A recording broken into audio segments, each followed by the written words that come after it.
Hello and welcome to a much delayed but still relevant report card for the Storm Fate. If you haven't seen one of these before, basically what I do is go back and revisit a ball that's been out for a few months to check in, see how popular it's been, see if I got it right in the review, and report on how much we've used it and what it's best at. Some people want to have certain balls as soon as they come out, while other people will wait a few months to judge the reception and staying power. Also, since it's a report card, I will actually be giving out grades. Before we get into it, remember that my code Rosdahl10 gets you 10% off at checkout at CoolWick. There's a link in the description to buy a Fate at Bowler's Mart. I do earn a 5% commission from all sales made through the link, in addition to other information and our bowler stats if you're interested. I watch a lot of YouTube videos on how to grow and maintain an audience, how to get people to watch the whole video and then watch more videos, and part of that is spreading out information and saving the hook or the catch until the end.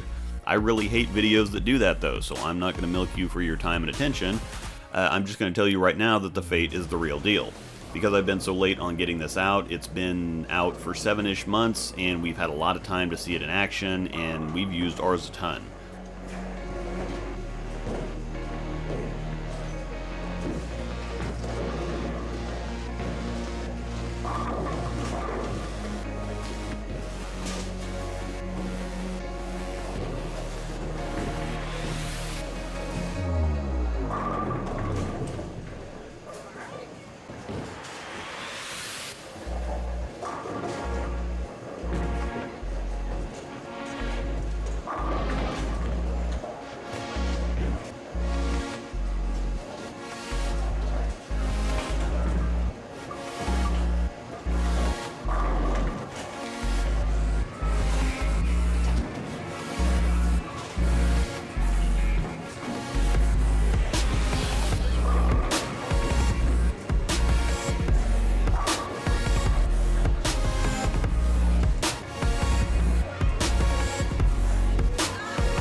For Angel, it's a solid A. She rotates everything through quite a bit and has several A looks.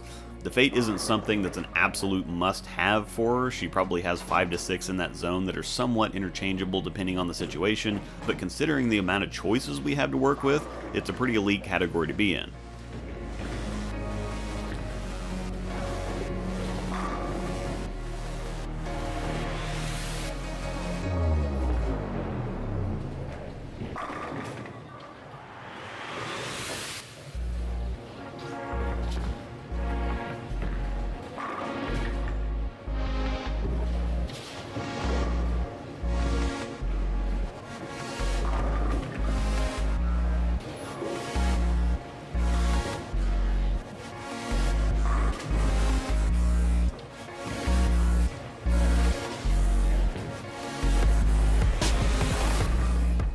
For James, it's a B. Since he's not a staffer, he has an even wider range of options to choose from, and while the Fate hangs out and is a solid choice, it's often a little too clean and smooth for him, so it's a little more situational for him than it is for us.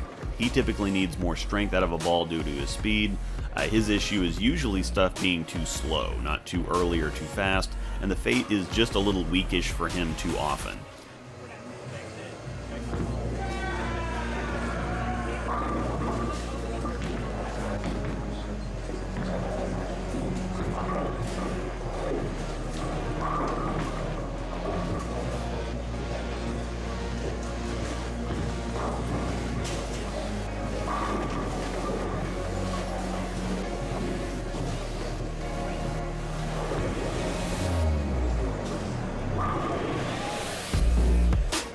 For me, it's an A+.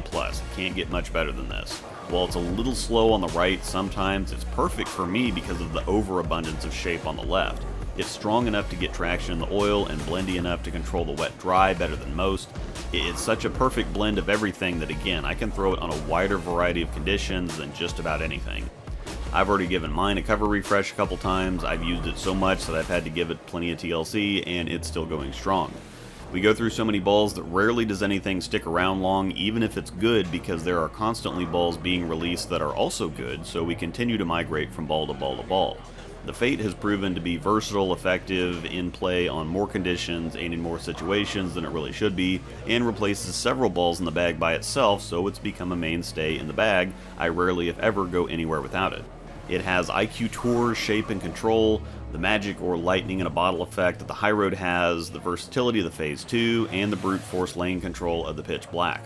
Obviously, I'm embellishing somewhat, but the point is that when I need an IQ Tour look, the Fate can do that, and I'm going to choose the Fate because it hits the pocket as often, but gets 10 more often.